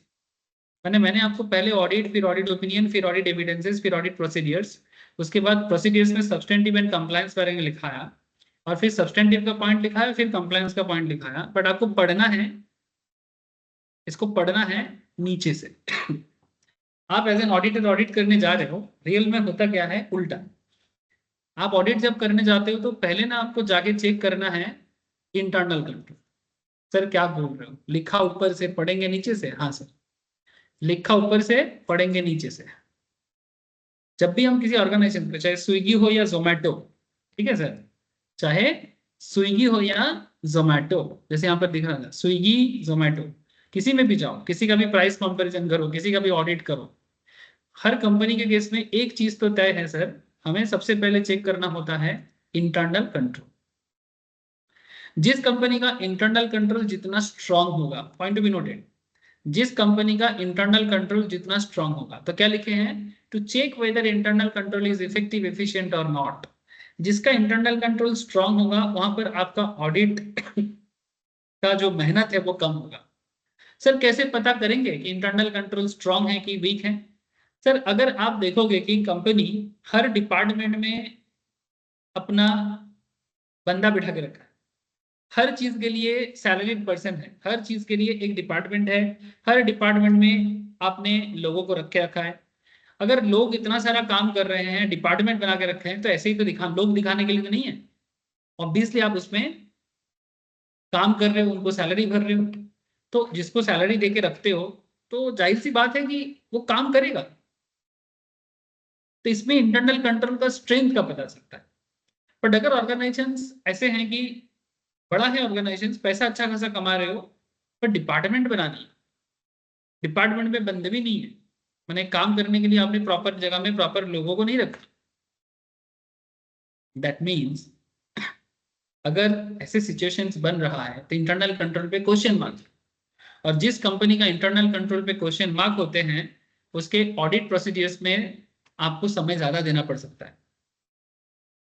ठीक है, क्या है ना, डिपार्टमेंट नहीं है, घोटाला होने का चांसेस बढ़ सकता है। ऐसे घोटाला चेक करने के लिए तो आप जाते नहीं हो, बट आपको तो ऑडिट सही है कि नहीं है, फाइनेंशियल स्टेटमेंट्स रिकॉर्ड सही है कि नहीं है, बिजनेस का अकाउंटिंग सिस्टम सही है कि नहीं है, चेक करना है ना। अब डिपार्टमेंट कम है या फिर सही जगह पे सही लोग नहीं है, खर्चा भी आप नहीं कर रहे हो, इनकम इतना कर रहे हो, तो क्वेश्चन मार्क है। उसी क्वेश्चन मार्क के ऊपर डिपेंड करता है कि if internal control is weak तो ऑडिट प्रोसीडियर्स ज्यादा बनेगा, इफ इंटरनल कंट्रोल इज स्ट्रेंथेबल बनेगा, अगर स्ट्रॉन्ग, तो फिर ऑडिट प्रोसीडियर्स कम लगेगा।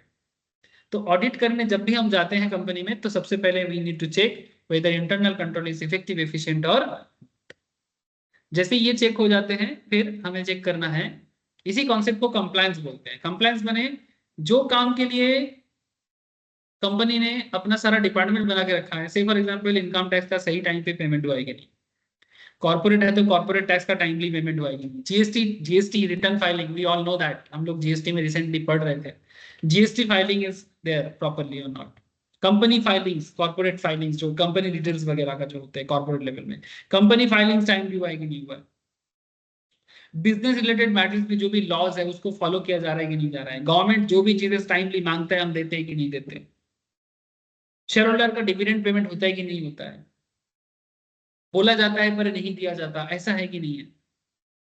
तो कंप्लायंस फॉलो होना जरूरी है। अगर आप बैंक बनाते हो तो बैंकिंग लाइसेंस होता है, अगर आपका बैंक है तो बैंक का प्रॉपर लाइसेंस होना चाहिए, बैंकिंग लाइसेंस कहीं पर कोई फेलिडिटी नहीं होना चाहिए। If this kind of situation is there तो फिर आप बोलेंगे कंप्लायंस सही है तो ठीक है, नहीं है तो फिर सब्सटेंटिव में जाना पड़ेगा।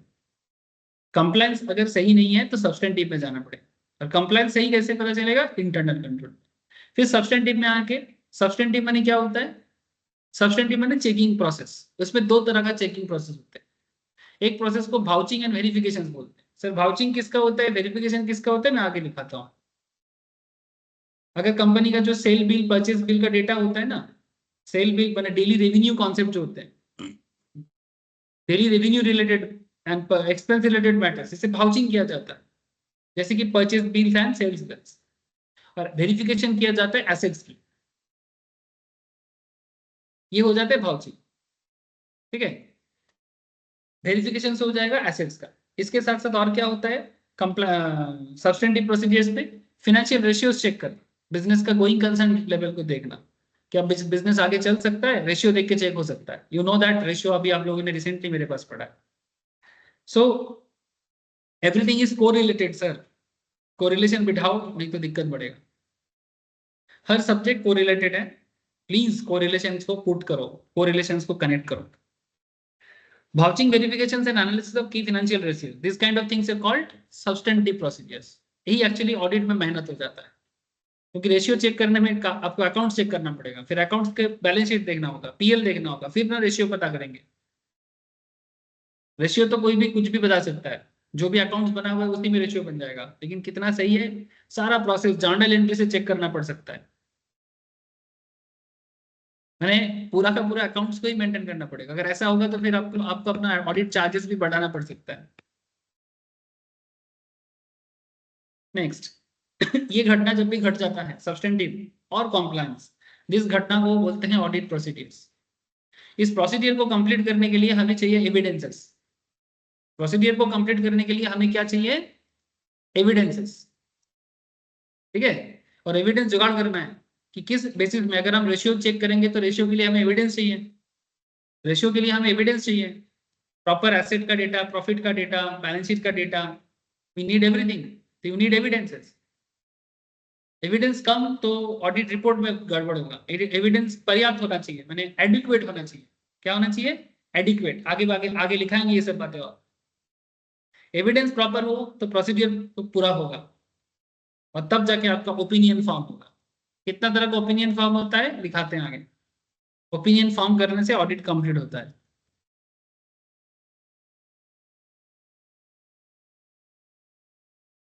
बोलो सर, बात माथे में गया, दिमाग में जा रहा है सर? हेलो,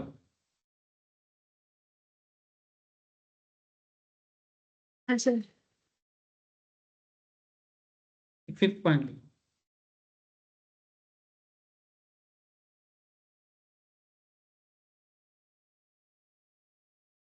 जैसे अभी मैं आपको क्या लिखा है, भाउचिंग, तो लिखिए vouching refers to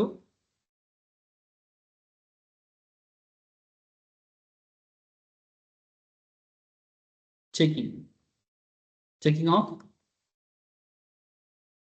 incomes and expenses and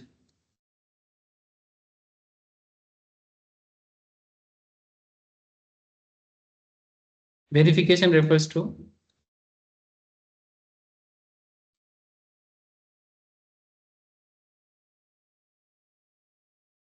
checking of assets and liabilities, assets and liabilities।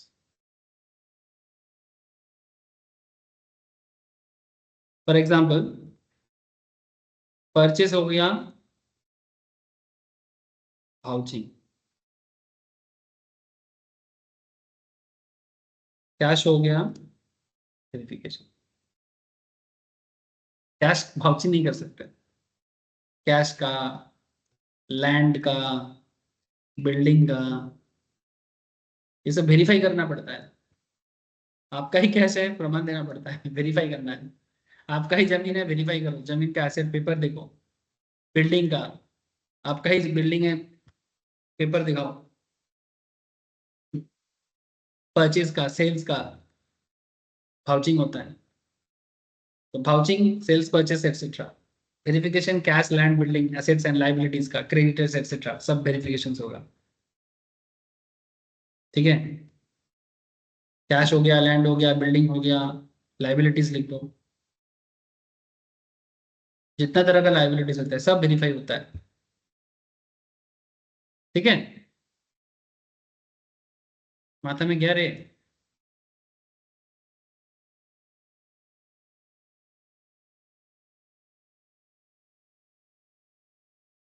हाँ सर। हाँ, एनालिसिस ऑफ की financial ratios help the auditor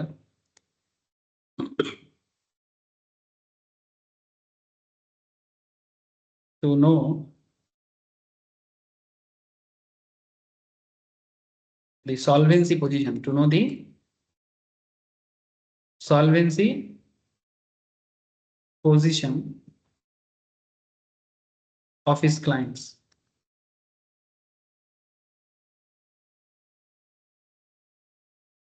And accordingly,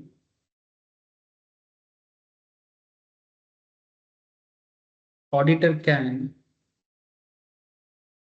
decide whether he needs to check, he needs to check clients going concern assumptions or not.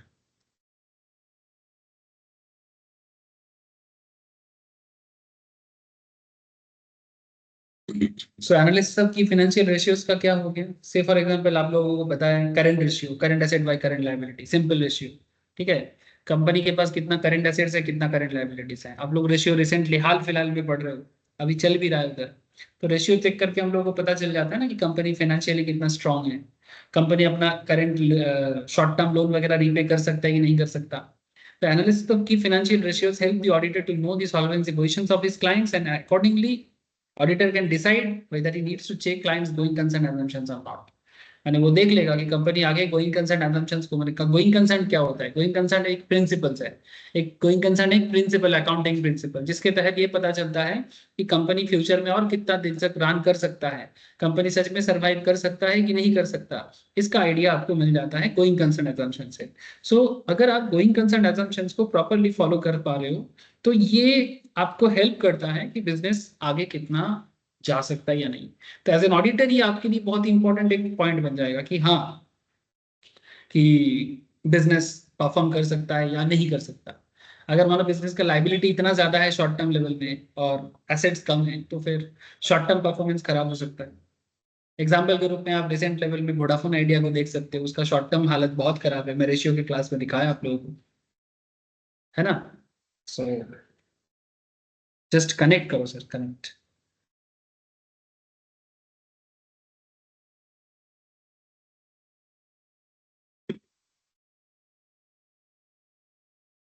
At first, auditor always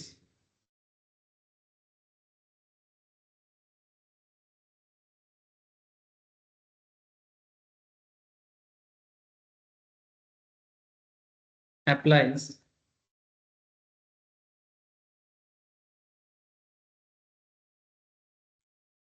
compliance procedure।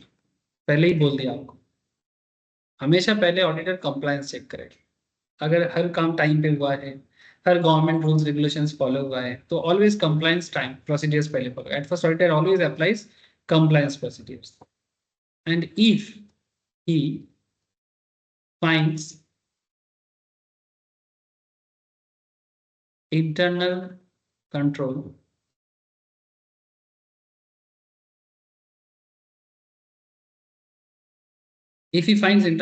to be strong, अगर उसे लगता है कि internal control, लगता है मैंने क्या, मैंने ऐसे नहीं कि मन में लगता है, जो एक्चुअल में दिखता है वो लगता है, ठीक है। ऐसा नहीं कि हमें लगता है नहीं सर, इट्स लाइक कि जो सिचुएशन है, if he finds internal control to be strong,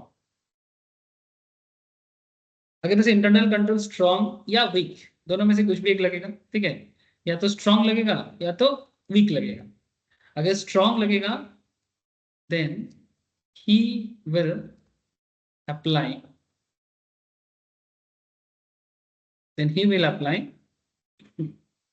less, माने स्ट्रांग होगा तो लेस सब्सटेंटिव और मोर, माने स्ट्रांग के लिए लेस, वीक के लिए मोर। अगर कंप्लायंस स्ट्रांग है, इंटरनल कंट्रोल स्ट्रांग है, तो लेस सब्सटेंटिव प्रोसीडिंग्स, और अगर वीक है तो मोर सब्सटेंटिव प्रोसीडिंग, माने ज्यादा वाउचिंग करना पड़ेगा, ज्यादा वेरिफिकेशन करना पड़ेगा, समझ रहे हो ना, सब कुछ ज्यादा ज्यादा करना पड़ेगा अगर वीक है इंटरनल कंट्रोल, कंप्लायंस अगर वीक है, ठीक है। क्लियर है यहां तक बातें, बोलो।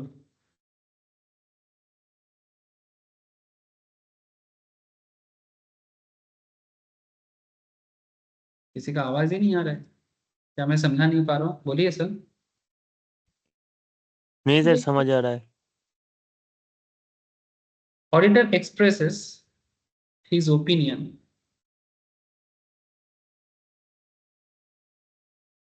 by issuing any one of the following.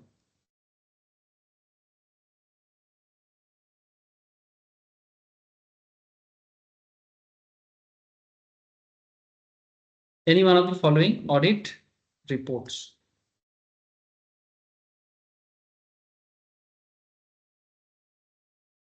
क्या क्या रिपोर्ट देते हैं, सब कुछ अगर ठीक अगर दिखे ना फाइनेंशियल रिजल्ट्स में, PL balance sheets and cash flow statements, notes to account, सब कुछ ठीक है तो क्लियर, क्या रिपोर्ट देगा, क्लियर रिपोर्ट देगा, सब कुछ ठीक है, क्या रिपोर्ट देंगे, clear report.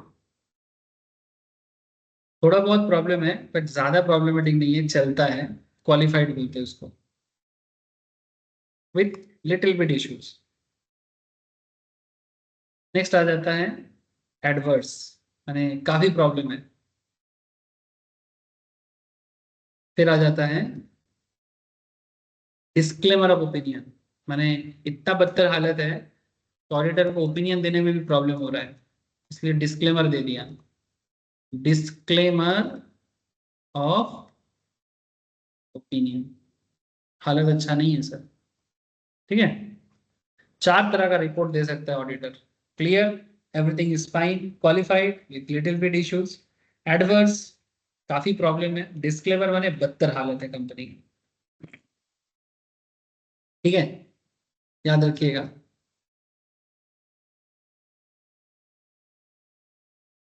An auditor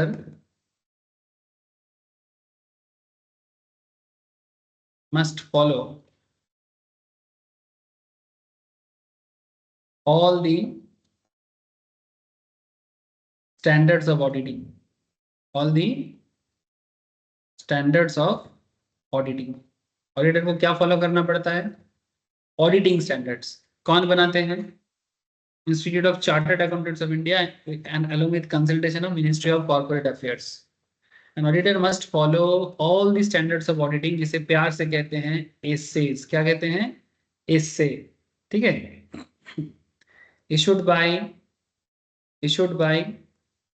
ICAI, institute of chartered accountants of India. अगर ऑडिटर ऑडिट करने के टाइम पे, अच्छा कॉस्ट ऑडिट करने के टाइम पे ये जरूरत नहीं है, वहां पर कॉस्टिंग स्टैंडर्ड जो कॉस्ट इंस्टीट्यूट बनाते हैं उससे देखना चाहिए। सेक्रेटरी ऑडिट करने के टाइम पे सेक्रेटरियल स्टैंडर्ड्स होते हैं उसे फॉलो करना है।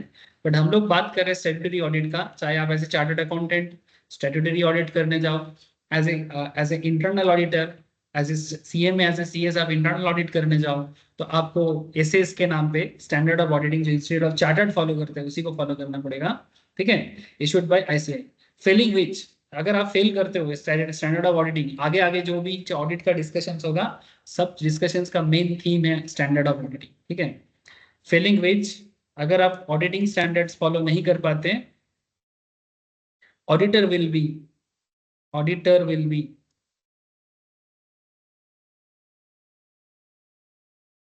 Found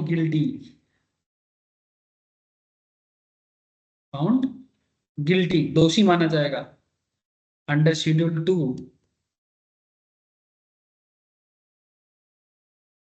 of CA act and ICAI act 1949, chartered accountants act 1949 के तहत, फुल फॉर्म लिख लो, हाँ, सीए एक्ट बोल के नहीं है, चार्टर्ड अकाउंटेंट्स एक्ट बोल के ही है। चार्टर्ड अकाउंटेंट्स एक्ट 1949 के तहत उस ऑडिटर को गलती या गिल्टी माना जाएगा और जो भी पर्याप्त सजा है एज पर द एक्ट आपको मिलेगी। ठीक है, डिपेंड करता है आपका गलती किस लेवल का है। माथा यहाँ तक घुसा है? Sir. Audit is compulsory for every company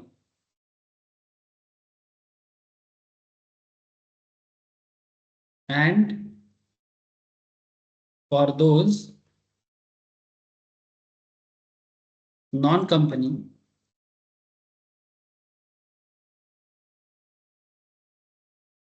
whose turnover or gross receipts, अच्छा टर्नओवर हो जाएगा, उस turnover exceeds, turnover more than लिख दो, टर्नओवर मोर देन और greater than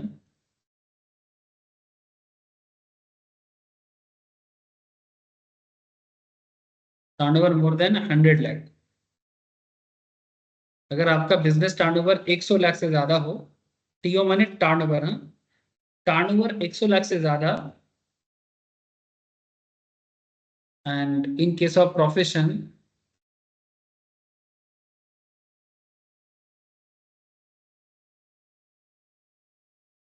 gross receipt greater than 50 lakh. Profession के केस में अगर ग्रॉस रिसीप्ट 50 लाख से ज्यादा, ठीक है, तो ऑडिट मैंडेटरी है। अच्छा, पैरा चेंज करके एक बात लिख लो, सच ऑडिट आर कॉल्ड, ये जो ऑडिट है इसे स्टैट्यूटरी ऑडिट बोलते हैं। स्टैट्यूटरी माने करना ही पड़ेगा, ना नहीं कर सकते। Such audits are called statutory audit and can be conducted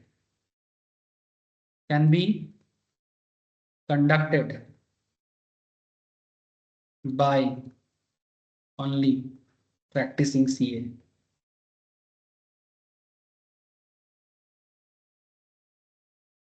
Practicing CA, and CSR, Chartered Accountants. For remaining audit, sorry, for remaining audit,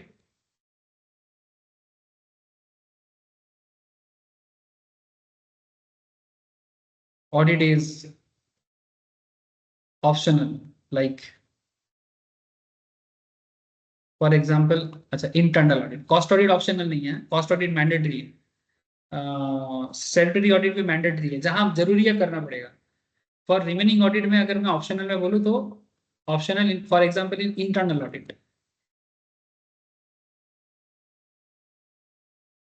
internal audit mandatory नहीं होता है सर, ऑप्शनल होते हैं and can be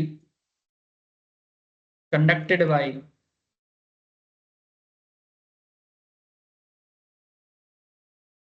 anyone in the sense anyone may be CA, CS, CM। अगर आप मुझे पूछो कि मार्केट में कौन करते हैं, CMA वाले बहुत ज्यादा करते हैं। CS भी आजकल इंटरनल ऑडिट का काम कर रहे हैं। CA जो आपके बिजनेस का मेन ऑडिटर नहीं है वो भी कर सकते हैं। मैंने अगर स्टैट्यूटरी ऑडिट का जो सेम फार्म से आप नहीं करवा सकते, जो स्टैट्यूटरी ऑडिट करेगा वो स्टैट्यूटरी ऑडिट में नहीं थोड़ी ना कर सकता है। स्टैट्यूटरी ऑडिटर का रिपोर्ट सही हो इसीलिए तो आप इंटरनल ऑडिट करवा रहे हो, तो किसी और फर्म से भी करवा सकते हो या किसी और चार्टर्ड अकाउंटेंट से करवा सकते हो। अदरवाइज एनीवन मींस एनीवन, ठीक है, वेदर क्वालिफाइड CA और नॉट, बट होता है। इसके लिए भी काफी फीस मिलता है सर। हाँ, स्टैट्यूटरी ऑडिट की तरह इतना नहीं, लेकिन जितना मिलता है काफी लोगों का घर संसार चल जाते हैं स्टैंडर्ड लेवल में। तो इंटरनल ऑडिट का काम सीख के भी जिंदगी का नैया पार हो जाते हैं बहुत लोगों का। So don't under estimate the power of internal audit. Corporate level में बहुत है आज की डेट में, नॉलेज होना चाहिए, कंपनी चेक करवा लेगा आपसे, ठीक है। ये था ऑडिट का कुछ बेसिक्स बातें। ऑडिट बेसिक्स में अभी भी बातचीत चलेगा। लिख लिया आप लोगों ने सारे बातें? जितना 11 पॉइंट हुआ सर, ये 11 पॉइंट्स आप लोगों ने कॉपी कर लिया ना सर? हाँ सर। नेक्स्ट क्लास में मैं आपको स्टैंडर्ड ऑफ ऑडिटिंग एंड कुछ और भी एग्जांपल्स एंड केस स्टडीज के साथ बात करूंगा, ठीक है। और माइंड मैप के लिए ये वाला नोट्स भी आपको मैं शेयर करता हूँ, आप इसके थ्रू से भी कुछ सब लिखने का जरूरत नहीं है, चाहो तो लिख भी सकते हो, माइंड मैप भी बन जाएगा अपने हिसाब से भी। बट मैं जैसे लिखा रहा हूँ वैसे लिखते जाओ, वो भी काफ़ी है। और ये भी आपको ओवरऑल समरी के लिए भी काफ़ी काम आते हैं, एग्जाम के पहले रिवाइज करने में काम आते हैं। तो ठीक है, ये भी मैं धीरे धीरे शेयर करता हूँ आपको। चलो सर, आज का क्लास इतना ही है। Sir 8 number point, sir 8 number point थोड़ा दिखाना। 8 नंबर पॉइंट, 7, 8, लिख लो। सर ये ओपिनियन बाय वो क्या लिखा है समझ नहीं आ रहा है। कौन सा डिस्क्लेमर ऑफ ओपिनियन। डिस्क्लेमर माने नहीं चेतावनी सर देना। नहीं sir, auditor express his opinion by, उसके बाद issuing issue viewing issue issue issue issuing. Issuing, हाँ, okay okay sir, okay sir, issuing any one of the okay following audit reports, okay sir. ठीक है। हाँ sir, thank you sir. Thank you sir, bye sir. Thank you, sir. Thank you, sir. Okay sir, bye sir. Bye sir.